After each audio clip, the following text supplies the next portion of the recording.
এই ভদ্রমহিলা আমার দিকে এভাবে চেয়ে আছে কেন? হ্যালো। হ্যাঁ বলো। পার্সেল তো চলে এসেছে, আমি ডেলিভারি ম্যানকে বসিয়ে রেখেছি। কি বললে? তুমি ডেলিভারি ম্যানকে ঘরের ভিতরে বসে রেখেছো কেন?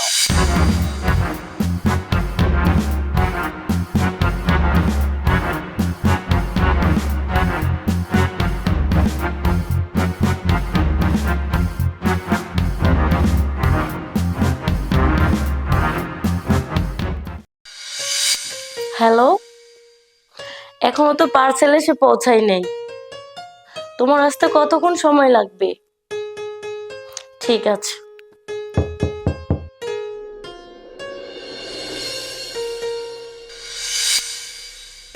আসসালামু আলাইকুম। ওয়ালাইকুম আসসালাম। আপনাদের খাবারের পার্সেল। আমি আপনাকে চিনতে পেরেছি, কিন্তু আমার স্বামী না আসা পর্যন্ত আমি আপনাকে আটকে রাখবো কিভাবে?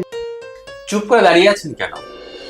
এই প্যাকেটটা নিয়ে আমার বিলটা দেন, আমি চলে যাব। একটু সমস্যা হয়ে গেছে ভাইয়া।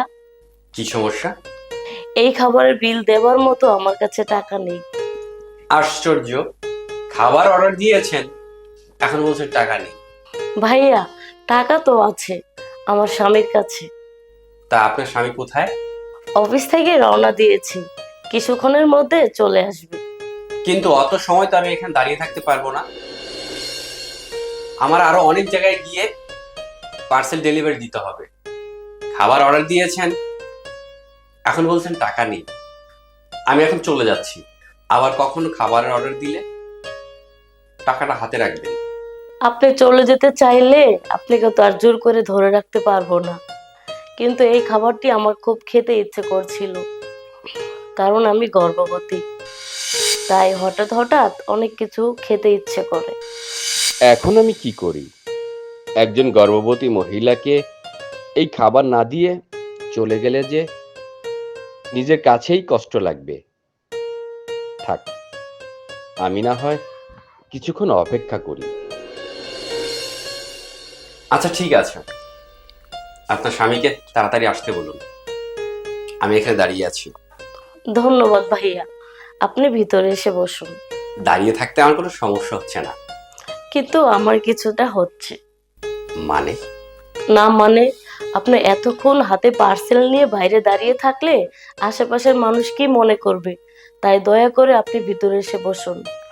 আমার স্বামী কিছুক্ষণের মধ্যেই চলে আসবে। ঠিক আছে, চলুন।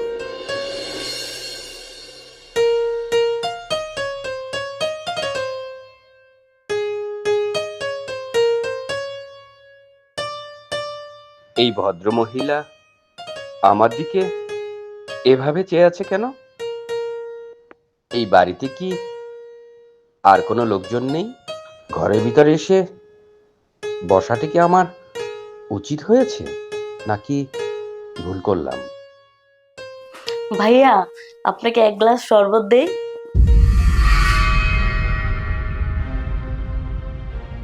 উনি আমাকে শরবত খাওয়াতে চাইছে কেন? শরবতের সাথে নেশা জাতীয় কিছু দিয়ে আমাকে বেহুশ করে দিবে নাকি? না, এখানে থাকা আমার জন্য মোটেও নিরাপদ নয়।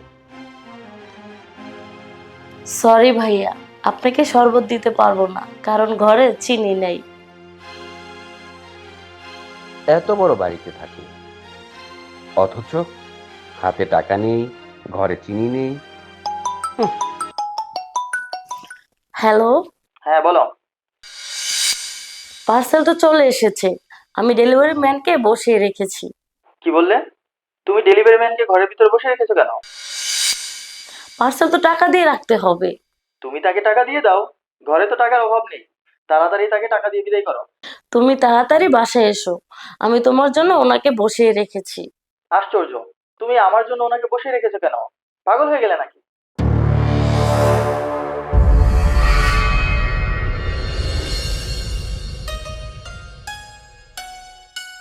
উনি আমার দিকে তাকিয়ে এভাবে হাসছে কেন? আচ্ছা ভাইয়া, আপনি কি বিয়ে করেছেন? হ্যাঁ, অনেক আগেই বিয়ে করেছি, আর আমার 4টা বাচ্চা। কি বলেন ভাইয়া, আপনাকে দেখে মনেই হচ্ছে না আপনি 4 সন্তানের জনক। এখন মানুষের মুখ দেখে অনেক কিছু বোঝা যায় না। জবা, জবা, তোমার জন্য একটা সারপ্রাইজ আছে। ফোনে বললে ডেলিভারি ম্যানকে ঘরের ভিতরে বসে রেখেছো, আর এখন বলো সারপ্রাইজ আছে। হুম। আগে সরো, আমি ঘরের ভিতরে দেখে কে আছে। সরো। বন্ধু তুই? এটা তোর বাসা? হ্যাঁ, তাহলে এই মহিলাকে? আমার স্ত্রী। তুই কবিতাকে বিয়ে করিসনি? একজন বিবাহিত নারীকে কি করে বিয়ে করি বল? আমাদের পরিচয়ের আগে তার আরেকটা বিয়ে হয়েছিল।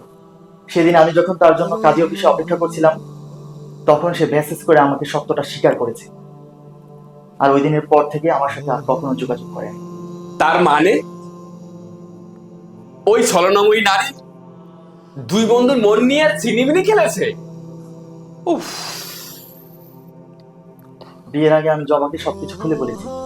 দীপু ভাই, আমার স্বামীর ফোনে যতগুলো ছবি আপনার আছে, অতগুলো ছবি আমারও নেই। সে আপনাকে অনেক ভালোবাসে। কবিতার জন্য সম্পর্ক ছিন্ন করে আপনি মোবাইল ফোন বন্ধ করে বাসা ছেড়ে চলে গিয়েছিলেন। আপনার বন্ধু আপনাকে পাগলের মতো 3 বছর খুঁজেছে। আমার স্বামীর ফোনে আপনার ছবি দেখে আমি চিনতে পেরেছি, তাই আপনাকে মিথ্যা কথা বলে আমি আপনাকে ঘরে বসিয়ে রেখেছি। তাই আমি চেয়েছিলাম আপনাদের দুজনের দেখা হোক। জবা, তুমি সত্যি আজকে আমাকে অনেক বড় একটা সারপ্রাইজ দিয়েছো। আমি আজ অনেক খুশি। নারী শুধু ছলনাময়ী না, আপনার মতন কিছু মমতাময়ী নারী আছে বলেই এখনো অনেক নষ্ট হয়ে যাওয়ার সম্পর্কগুলো জোড়া লাগে। ধন্যবাদ ভাবি, আমার বন্ধুকে আমার কাছে ফিরিয়ে দেওয়ার জন্য। তুই তো আমার শুধু বন্ধু না, তুই আমার প্রিয়জন। রাইট।